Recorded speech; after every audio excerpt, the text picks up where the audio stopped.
Eu nunca gostei do mar. Talvez porque, quando pequena, meu pai me jogou no fundo da piscina para que eu aprendesse a nadar de verdade, e minha mãe apenas assistiu, segurando um copo de vinho branco como se aquilo fosse a cena de um filme divertido. Eu tinha apenas 5 anos. A mesma idade que meu filho, Davi, tinha naquela manhã em que aceitei o maldito convite para o passeio de lancha. Era um domingo abafado, e o céu estava limpo como raramente se via. Receber aquele convite dos meus pais foi estranho. Eles nunca demonstraram carinho real por mim ou por Davi. Desde que me divorciei, há pouco mais de um ano, fui tratada como um fardo, uma mulher que falhou na única missão que eles consideravam digna, manter o casamento a qualquer custo. Você não tem estrutura emocional nem para segurar um homem, imagine para criar uma criança, minha mãe disse no Natal passado, depois de umas 4 taças. Mas ali estavam eles, me convidando para um passeio de lancha. Não qualquer lancha, claro. O barco particular da família, aquele mesmo onde minha irmã fazia questão de exibir seus biquínis caríssimos e postar fotos com a hashtag família abençoada. A mesma lancha de onde eu fui banida anos antes por não ter postura para ambientes refinados. Eu aceitei. Por quê? Ainda me pergunto isso. Talvez porque Davi ficou empolgado com a ideia de ver golfinhos, de andar de barco com o vovô e a vovó. Talvez porque, lá no fundo, mesmo depois de tudo, eu ainda desejasse fazer parte de alguma coisa. Talvez eu estivesse cansada de ser invisível. Chegamos à marina pouco antes das 9 horas da manhã. O calor já fazia a pele queimar, e o cheiro de sal grudava na garganta. Davi usava um chapéu azul e segurava com as 2 mãos um brinquedo flutuante. Estava radiante.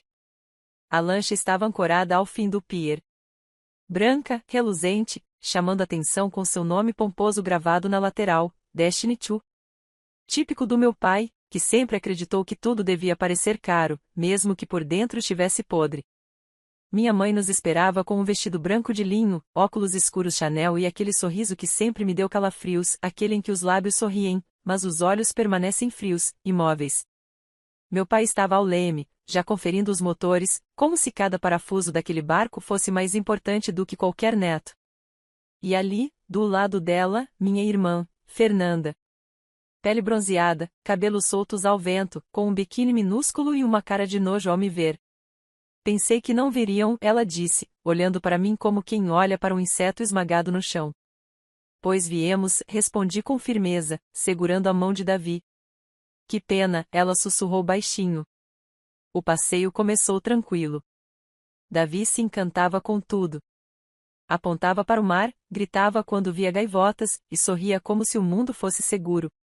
Meu coração se apertava a cada vez que eu via feliz, porque algo naquela lancha, naquela atmosfera, naquela calma, não era real. Eu sentia. O tempo todo. Um silêncio não natural entre meus pais, um sussurro entre minha irmã e meu pai que cessava assim que eu me aproximava. Olhares trocados. E então, o momento. Estávamos mais distantes da costa, o mar aberto ao redor, e a lancha parou. Querem ver os peixes?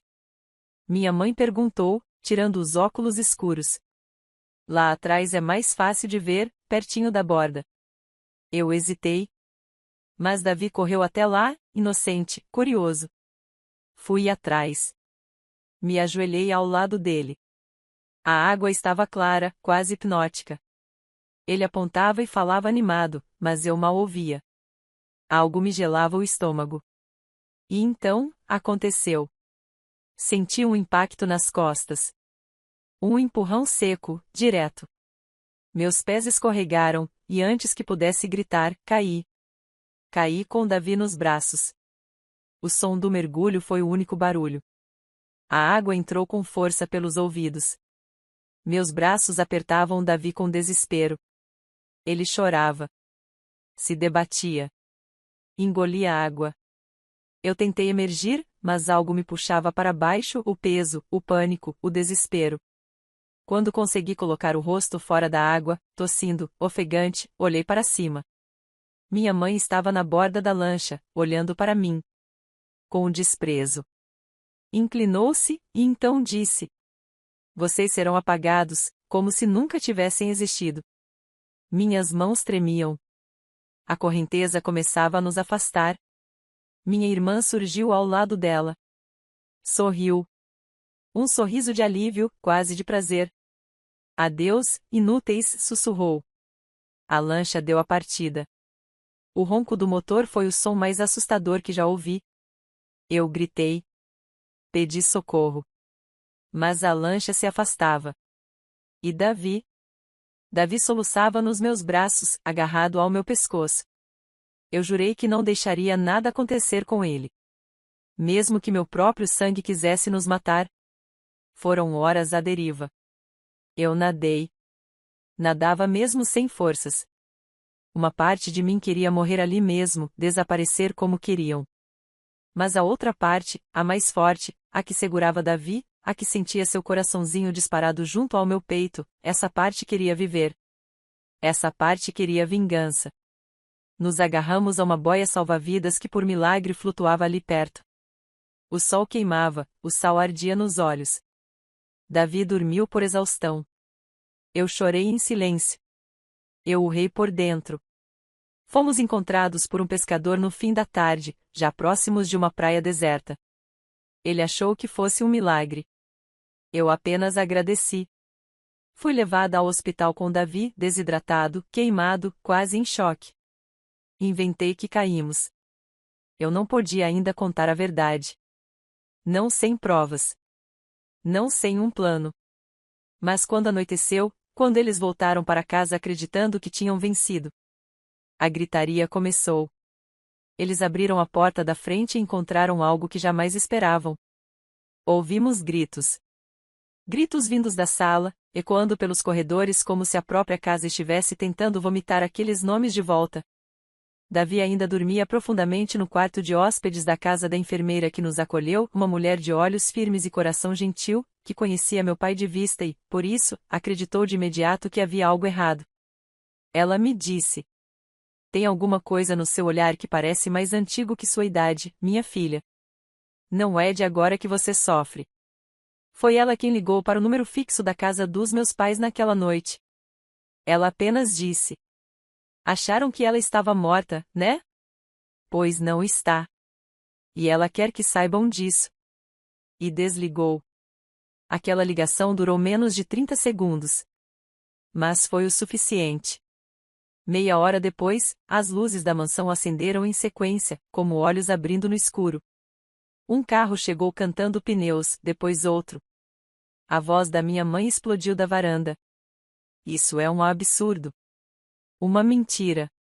Fernanda berrava meu nome com um tom agudo, quase histérico. Eles estavam em pânico.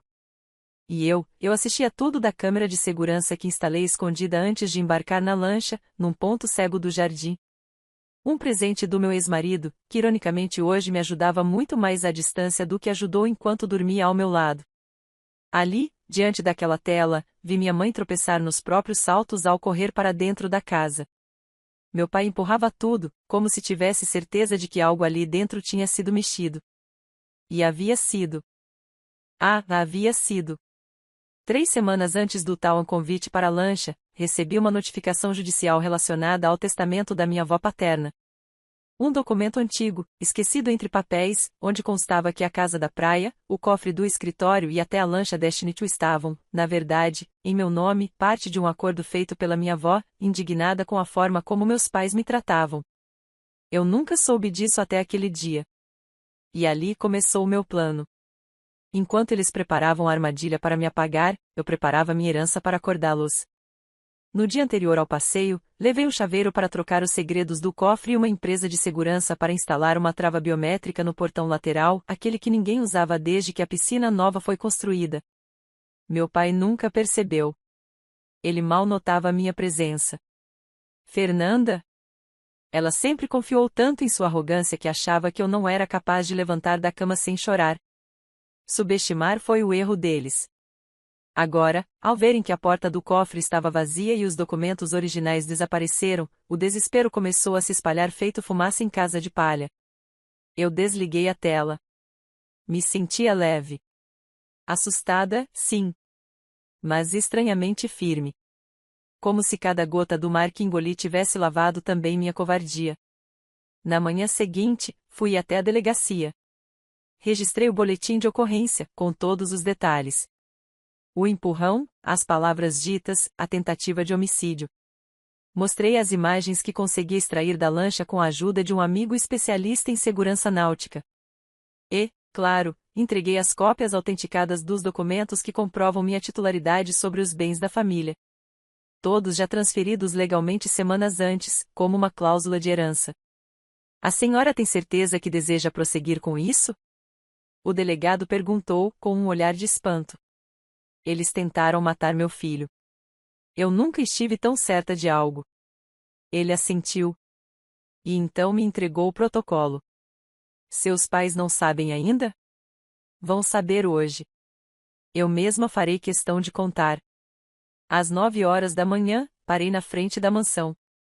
Usei o controle remoto novo. O portão se abriu. Entrei de cabeça erguida.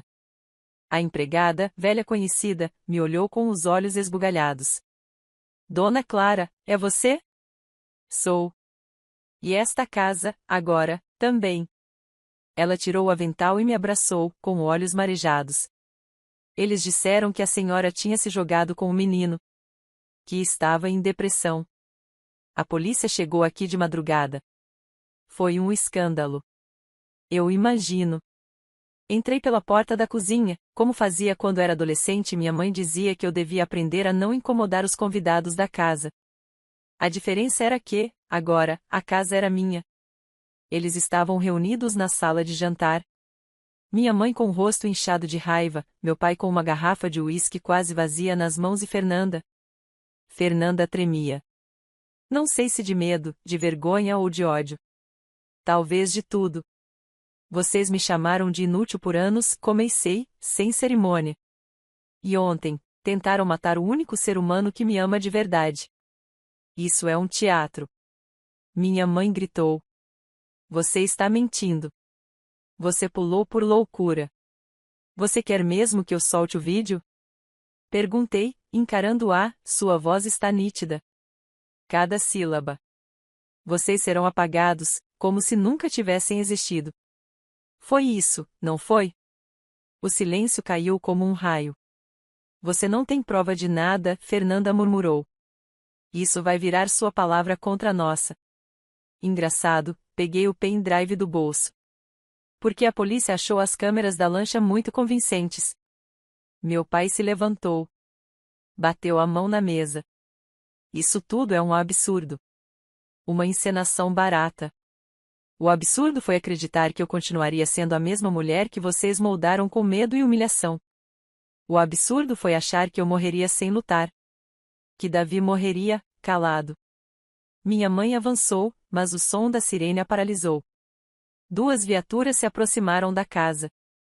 Isso é só o começo, eu disse, encarando todos eles. Vocês tentaram apagar a mim e ao meu filho. Agora, verão o que é ser apagado de verdade. Enquanto a polícia os conduzia para interrogatório, não como suspeitos comuns, mas como monstros em pele de família, eu voltei para o hospital onde Davi passou a noite em observação. Ele correu até mim, abraçando minhas pernas com a força de quem sabe que agora está seguro. A gente vai morar com a moça do quintal grande? Ele perguntou, referindo-se à casa da praia. Não, meu amor. A gente vai morar na nossa casa agora. Ele sorriu, aliviado. Eu o abracei com tudo que tinha. Aquele era só o 2º capítulo da minha história. A verdadeira justiça ainda estava por vir. Mas eles já tinham sentido o gosto do pânico. E eu, pela primeira vez na vida, sentia o gosto da liberdade. Dizem que a vingança nunca é plena. Que corrói por dentro, que transforma a vítima em algo pior. Eu discordo. Porque quando você é jogada no mar com seu filho nos braços por quem deveria proteger, não sobra espaço para filosofias. Só há uma certeza, ou você termina o que começou, ou eles terminam você. Meus pais estavam depondo na delegacia quando chegaram os primeiros repórteres. E como era de se esperar, a família perfeita começou a se despedaçar em público.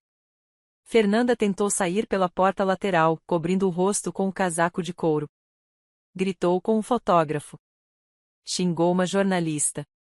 Meu pai empurrou um policial. Minha mãe desmaiou dramaticamente na recepção, como se fosse a maior vítima ali. Tudo registrado, tudo documentado. Mas a parte que eu nunca vou esquecer foi a entrevista que vazou horas depois. Um trecho gravado discretamente por alguém dentro da delegacia, onde o delegado perguntou friamente: "A senhora confirma que disse a frase 'vocês serão apagados' como se nunca tivessem existido?" E minha mãe respondeu: "Aquilo era só força de expressão. Todo mundo fala coisas assim quando está irritado." Eu quase ri. Porque aquele era o resumo da vida que levei ao lado dela, toda a crueldade sempre disfarçada de exagero, toda a dor sempre invalidada como um drama meu. Mas agora, não era só coisa da minha cabeça. Agora, tinha provas. Tinha testemunhas. Tinha os olhos do país sobre aquela história. Naquela semana, recebi a visita de 2 advogados. O primeiro, contratado por mim, me atualizou sobre o processo de retirada legal dos meus pais da casa que agora pertencia somente a mim. A liminar foi deferida. Teriam 48 horas para deixar a mansão. O segundo advogado veio da parte do testamento da minha avó. "Dona Clara, sua avó deixou isso claro: se algum dia você corresse risco de vida dentro da própria família, tudo seria seu. E tudo está assinado, registrado em cartório." Ela previa que algo assim poderia acontecer. Ela sabia, murmurei. Minha avó era a única que, em silêncio, me olhava com ternura quando eu chegava para os jantares, mesmo quando ninguém me dava lugar à mesa. Ela quem escondia bombons no armário da lavanderia para me consolar depois dos castigos injustos. Ela sabia. E, mesmo do túmulo, estava cuidando de mim. Os dias seguintes foram de movimentações intensas. Contratei uma empresa de mudanças com cláusula expressa: nada daquilo poderia ser quebrado. Eu não queria desculpas. Queria que cada lembrança da família perfeita fosse empilhada, encaixada e deixada na calçada, sob o sol escaldante. Na manhã do prazo final, cheguei com a oficial de justiça. Meu pai abriu a porta com os olhos vermelhos, desfigurados. Tentou argumentar. "Isso não está certo. Nós somos sua família. Você vai nos jogar na rua como se fossemos lixo?" "Lixo não, pai", respondi, encarando-o, "só estou devolvendo o que vocês me deram a vida inteira: desprezo." Ele abriu a boca, mas eu continuei. "Eu fui a filha invisível. A que vocês usaram como saco de pancadas emocional, a que nunca foi suficiente. E agora é minha vez de ser ouvida." Fernanda apareceu na escada, descalça, com o celular na mão. "Você não pode fazer isso. Eu tenho uma filha. Um casamento. Você empurrou seu sobrinho de 5 anos no mar, Fernanda. E fez isso sorrindo. Se quer pensar em crianças, devia ter começado com ele." Ela ficou muda. Minha mãe não desceu. Estava trancada no quarto, segundo a funcionária. Disseram que ela entrou em colapso nervoso. Que estava dopada, chorando, perguntando o tempo todo: por que ela está fazendo isso com a gente? Mas ela sabia o motivo. Eles só não esperavam que eu tivesse sobrevivido. E, pior ainda para eles, que eu tivesse voltado com documentos, sangue nos olhos e um filho nos braços que agora era minha fortaleza. Naquela noite, me sentei sozinha na sala já esvaziada. A mansão era fria, mas pela primeira vez em anos, me pertencia. Não porque era bonita, ou luxuosa. Mas porque agora cada canto ali tinha uma memória que eu poderia ressignificar. Chorei. Mas não de tristeza. Era algo mais parecido com alívio. Uma espécie de descarga emocional depois de anos engolindo sapos, calando insultos, pedindo desculpas por existir. Davi dormia no quarto ao lado, com o pijama novo que compramos juntos. Ele me pediu: "Mamãe, a gente pode pintar as paredes dessa casa com cores felizes?" Eu sorri. "Podemos, meu amor. Podemos fazer o que quisermos agora." Mas como toda história de sangue mal resolvida, os cadáveres insistem em bater à porta. 2 dias depois, recebi uma notificação judicial. Eles estavam processando. Alegando instabilidade mental. Diziam que eu estava em surto. Que tinha manipulado documentos. Que devia ser interditada e que os bens voltassem ao controle responsável da família. Eu ri. Gargalhei, para ser honesta. Mas meu advogado foi claro, eles tinham influência. Dinheiro. Conheciam juízes. Essa batalha ainda não tinha terminado. Eles vão tentar te destruir no tribunal, ele disse. E você vai ter que provar que está mais lúcida do que nunca. Eu assenti. Então vamos dar a eles o que merecem. O julgamento foi marcado para dali a 6 semanas. Tempo suficiente para reunir testemunhas, relatórios psicológicos, e, uma última peça do meu plano. Algo que eu guardei desde a infância. Na última semana de vida da minha avó, ela me chamou ao quarto. Entregou-me um envelope lacrado. Se um dia tudo desabar, Clara, isso aqui vai te proteger. Mas só use se não houver mais escolha. Quando as máscaras caírem, este será o último espelho. Naquela semana, quebrei o lacre. Ali dentro havia fotos. Cópias de cheques. Áudios gravados em fita. Relatos. Diários antigos. Minha avó havia documentado décadas de abusos, desvios, mentiras. Uma bomba judicial prestes a explodir. E foi o que fiz. No primeiro dia do julgamento, enquanto minha mãe subia ao púlpito jurando que sempre me amou como ninguém, meu advogado deslizou o envelope lacrado sobre a mesa do juiz. Quando ele abriu, o silêncio da sala se tornou ensurdecedor. O que é isso? Minha mãe perguntou, já sem voz. Isso, o juiz disse, levantando uma das folhas com a caligrafia firme da minha avó, é o testemunho da mulher que viu vocês me transformarem em escória. E que decidiu que eu teria a última palavra. O julgamento não durou uma semana. Eles perderam. E não apenas os bens. Perderam o sobrenome. A reputação. A influência. E, mais do que tudo, perderam a certeza de que eu nunca reagiria. Mas ainda havia algo pendente. E estava na lancha. A mesma Destiny 2 onde tentaram me afogar. Agora, também minha. Convidei a imprensa para uma coletiva surpresa na marina. Quando todos chegaram, me viram em pé na proa da lancha, vestida de branco, com Davi ao meu lado. Esta foi a embarcação onde quase perdi minha vida e a do meu filho, comecei. Mas hoje, ela será usada para algo maior, para navegar em direção à minha liberdade definitiva.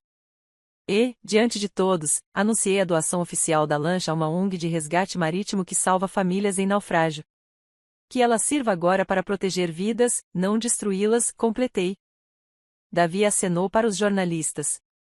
E eu respirei pela primeira vez sem o peso de ser filha de monstros. Eu sempre imaginei que a ruína dos meus pais viria em silêncio, entre 4 paredes, como tudo o que eles faziam, sorrindo para fora, e apodrecendo por dentro. Mas não. A destruição deles veio sob luzes de câmeras, manchetes sangrando os jornais e olhares que não desviavam mais. A primeira demissão foi do meu pai. Ele perdeu o cargo no conselho de uma das empresas mais antigas da cidade. Motivo: envolvimento em processo de tentativa de homicídio contra a herdeira direta e menor de idade. Não havia mais como contornar. A imagem de família tradicional, que ele tanto cultivava, foi para o esgoto. Na noite em que a notícia saiu, recebi uma mensagem anônima. Hoje ele chorou. Pela primeira vez. E não foi por arrependimento, mas por vergonha. Assinado, um dos que você salvou em silêncio. Apaguei a mensagem sem responder. Mas ela ficou comigo. Logo depois, foi a vez de Fernanda. Seu marido, aquele que vivia cuspindo sentenças sobre como eu era desequilibrada e desajustada, pediu a separação. Disse que ela representava risco à convivência da filha deles e anexou vídeos da coletiva de imprensa na marina ao processo. Disse ainda que nunca soubera da verdadeira natureza da mulher com quem se casou. O mais irônico? Foi ele quem mandou flores para minha casa, tentando marcar um café para conversar melhor. Bloqueei o número. Minha mãe entrou em espiral. Primeiro tentou alegar insanidade temporária. Depois, publicou um vídeo tosco pedindo perdão à filha que sempre amou, enquanto lia o texto do celular e errava o nome do próprio neto 2 vezes. Mas ninguém acreditava mais. Os comentários não perdoavam. Vocês tentaram afogar uma criança. Devíamos estar vendo esse vídeo numa cela, não no Instagram. A filha sobreviveu e virou um monstro muito maior do que vocês imaginaram. E eu amei isso. Aquilo a que eles tanto temiam, o escândalo público, o vexame, o cancelamento, virou realidade. E eu? Eu não precisei dizer uma palavra. Só existir era meu revide. Enquanto eles desmoronavam, eu reconstruía. Transformei a mansão em abrigo para mulheres que sobreviveram a abusos familiares. Cada quarto foi redesenhado com cores suaves, camas novas, livros, brinquedos para crianças. O que antes era um lar de manipulação, agora era um lugar de acolhimento. Chamei minha avó de volta para as paredes, não com retratos, mas com trechos dos diários que ela deixou. Cada corredor trazia uma frase. Que a filha invisível seja agora farol para outras que nunca foram vistas. Nem toda mulher chora afogada. Algumas aprendem a respirar embaixo d'água. Essas palavras me sustentavam. Um dia, enquanto eu supervisionava a pintura da fachada, uma mulher se aproximou. Tinha o rosto marcado por anos de silêncio e uma menininha ao lado. Aqui é o abrigo da Casa Clara? Ela perguntou, baixinho. É sim. Pode entrar. Está em casa agora. Ela olhou para a filha e disse. Viu, meu amor? A gente vai ficar bem. Aquela menina sorriu do mesmo jeito que Davi sorriu no dia em que pintei o quarto dele com estrelas fluorescentes no teto. Falando em Davi, ele floresceu. Com acompanhamento psicológico e muito amor, ele voltou a dormir tranquilo. Parou de perguntar se os anvovos maus iam aparecer de novo. Voltou a desenhar o mar, só que agora com barquinhos felizes, e não com monstros. Um dia, ele me entregou um papel com 2 bonequinhos de mãos dadas, no topo de uma casa. Quem são esses? Perguntei, com a voz embargada. Nós 2. E a casa é nossa, mamãe. É uma casa feliz. Eu abracei aquele papel como se fosse uma escritura sagrada. A única coisa que ainda me incomodava era o som do mar. Por meses, evitei praias, evitei notícias sobre embarcações, evitei até banhos demorados. Qualquer coisa que me lembrasse daquele empurrão me dava ânsia. Até que um dia, aceitei o convite de uma das mulheres do abrigo. Vamos levar as crianças à praia? Ela disse. Só brincar com os pés na areia. Nada de nadar. Hesitei, mas aceitei. Chegando lá, Davi correu sem medo. Riu alto. E pela primeira vez, eu pisei na água sem tremer. O sol tocava minha pele e o mar era só isso, mar. Não era mais o túmulo que me tinham destinado. A mulher ao meu lado segurou minha mão. Você salvou a gente. Todas nós. Eu só fiz o que precisava fazer. Não. Você fez mais. Você renasceu, ela disse. E eu entendi. Meu nome voltava a ser meu. Meu corpo, minha história, meu destino. Na semana seguinte, recebi a notificação final. O processo movido pelos meus pais e por Fernanda foi arquivado. Considerado infundado, com tentativa clara de manipulação judicial. Eles não podiam mais me tocar. Nem com mentiras. Nem com a lei. Nem com os fantasmas. Eles não tinham mais acesso a mim. Era o último domingo do mês quando abri a caixa que ficou esquecida no fundo do armário. Dentro, estavam cartas antigas, fotos da infância, desenhos rabiscados de um tempo em que eu ainda acreditava que amor era algo que se ganhava com esforço. Que se mendigava.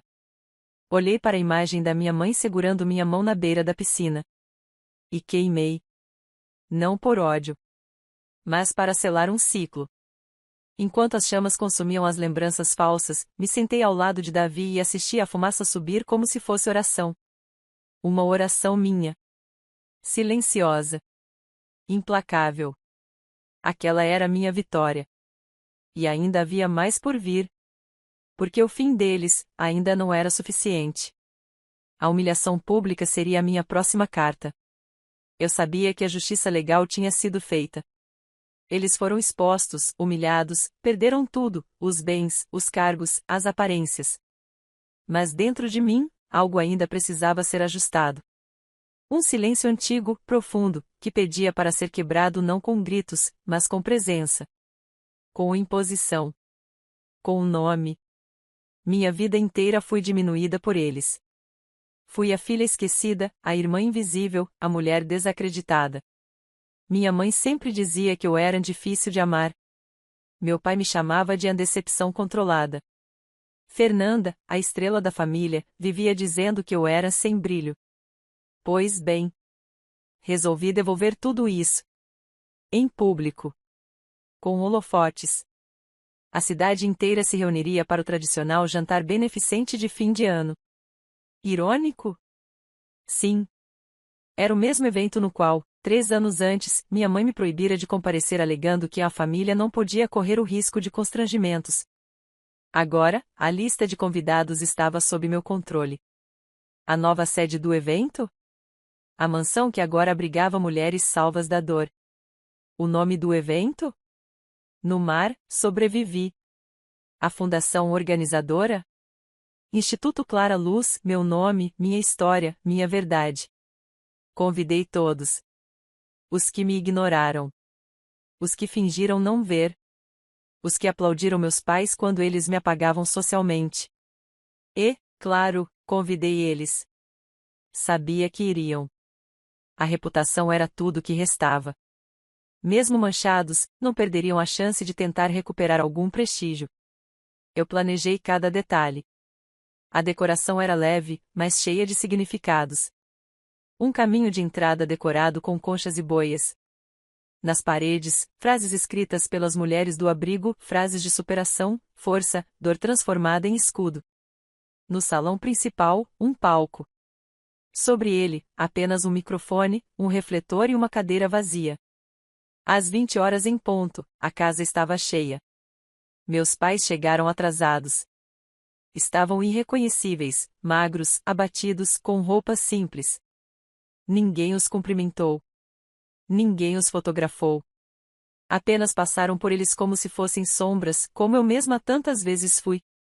Fernanda chegou acompanhada de um advogado. Usava um vestido preto e justo demais, como se quisesse gritar por atenção. Mas ninguém ouviu. Ninguém ligava mais. E então, me chamaram ao palco. Subi. Vestia branco. Como o vestido que minha mãe usava no dia em que me empurrou. Só que agora, quem brilhava sob o refletor era eu. E eu não precisava empurrar ninguém para isso. Segurei o microfone com firmeza. A voz, por dentro, tremeu. Mas só por um segundo. Boa noite. Silêncio absoluto. Durante muitos anos, meu nome foi apagado. Minha presença, ignorada. Fui a filha que não aparecia nas fotos, a irmã que servia a sobremesa enquanto os outros brindavam. Murmúrios. Alguém pigarrou no fundo. Mas há um ano, eu e meu filho fomos empurrados ao mar por mãos que, um dia, deveriam ter nos protegido. Tentaram apagar nossa existência com o silêncio. Hoje, devolvo esse silêncio a eles. Só que com o microfone ligado, luz acesa e testemunhas presentes. Meu pai abaixou os olhos. Minha mãe mordeu o lábio inferior. Fernanda cruzou os braços, tensa. Vocês sempre disseram que eu não teria nada. Pois bem, agora, tudo isso aqui é meu. Mas não porque eu roubei.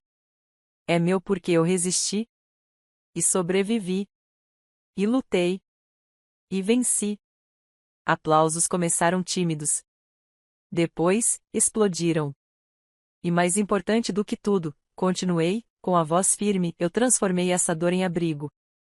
Em casa. Em proteção para quem, como eu, foi traída por aqueles que mais amava. Chamei Davi ao palco. Ele subiu correndo, com um papelzinho na mão. Pode ler, meu amor.